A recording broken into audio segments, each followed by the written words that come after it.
Kung kayo po mayroong mga Biblia, tunghayan po natin ang mabuting balita ng Panginoon ayon kay San Mateo. Ang kabanata ay 5, ang talata ay 13 hanggang 16. Mateo chapter 5 verse 13 to 16. Kayo'y asin sa sanlibutan.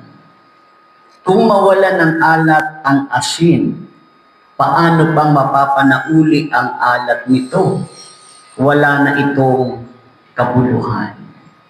Kaya itinatapon na lamang at niyayapakan ng mga tao.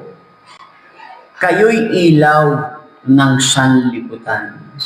Hindi maitatago ang isang lungsod na nakatayo sa ibabaw ng burol. Walang nagsisindi ng ilaw at naglalagay nito sa ilalim ng takalan.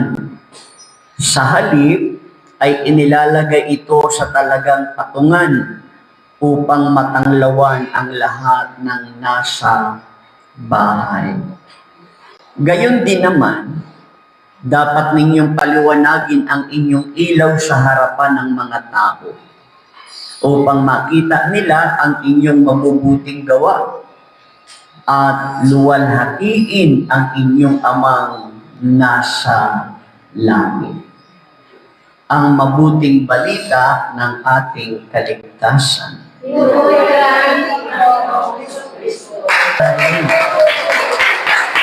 Okay. Bago kayo umupo, kamayan niyo po muna ng inyong katabi. Sabi mo sa kanya, pinagpala tayo ng Diyos. Pinagpala tayo ng Diyos. Okay, makakaupo na tayo sa presensya ng ating Diyos. Ang mensahe po ng Panginoon sa oras na ito ay pinamagatan natin itong asin at ilaw. Ito po ay tumutukoy sa lahat ng mga naniniwala kay Kristo. Kristiyano.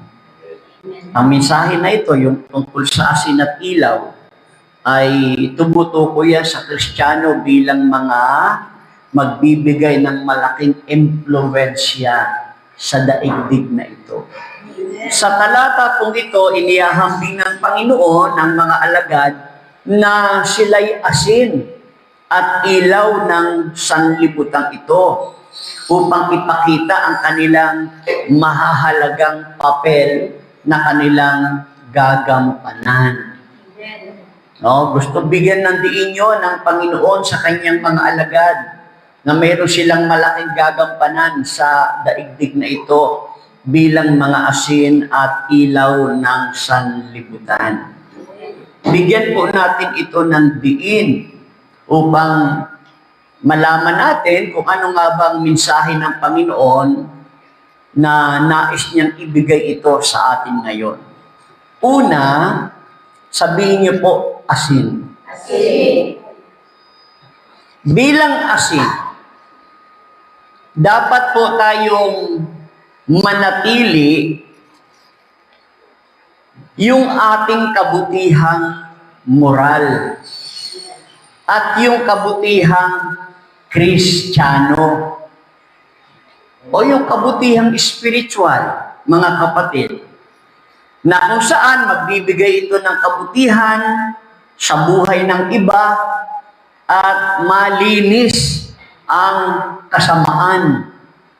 Bilang asin, dapat mapanatili yung ating moral at ang espiritual.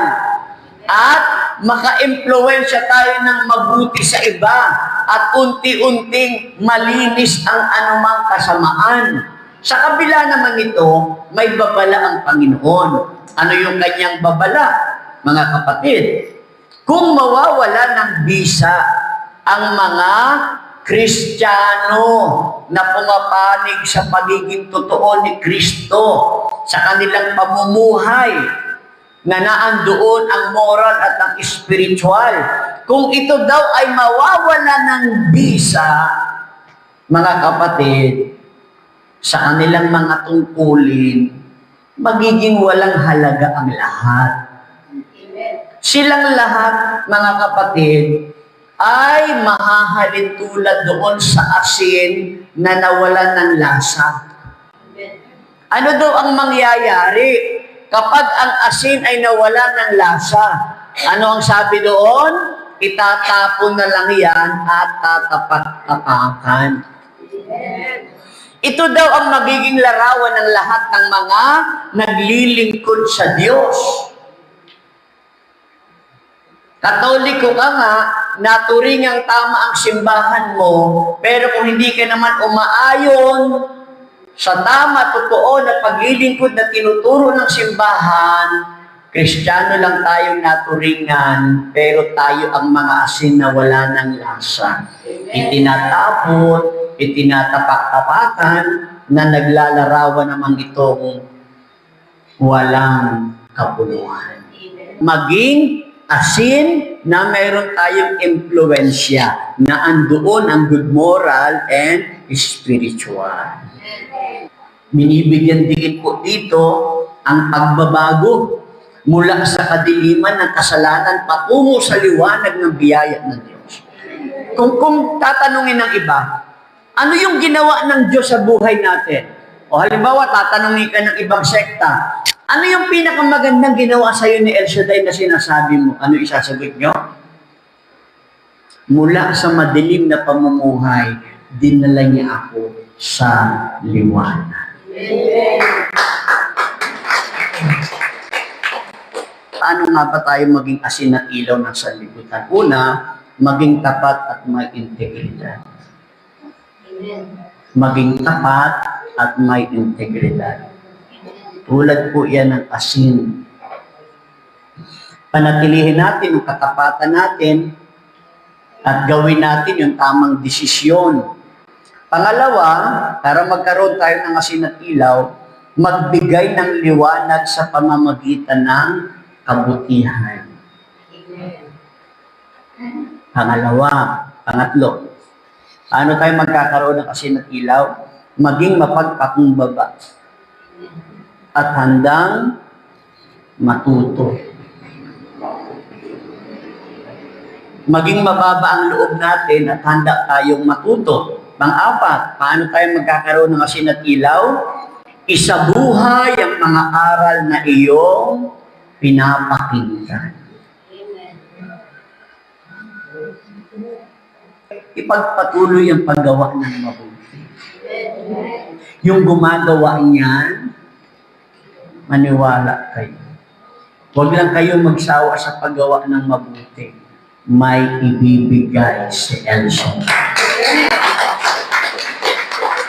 Sa katapusan po ng mensaheng ito bilang pagtatapos, ang conclusion po ng Ebanghelyo ngayon ay naandoon sa verse 16. Tignan ninyo yung Bible nyo. Ang conclusion ng mensahe na ito, asin at ilaw, naandoon sa verse 16. Dahil dito, hayaan yung sumikat ang inyong ilaw sa harap ng mga tao upang makita nila ang inyong mabubuting gawa at sambahin ang ating Amang nasa langit. Tinatawag ng Diyos ang mga mananampalataya na maging asin ng daigdig upang mapanatili ang kabutihan, mapahusay ang lasa ng buhay at labanan ang kawalang katotohanan ng daigdig. Tumayo po tayong lahat, mga kapatid. Tayong lahat na nagpupunta po dito tuwing ganitong araw at oras, tayo po ay lingkod ng Diyos. Ikaw po ay hinirang pinili ka ng Panginoon.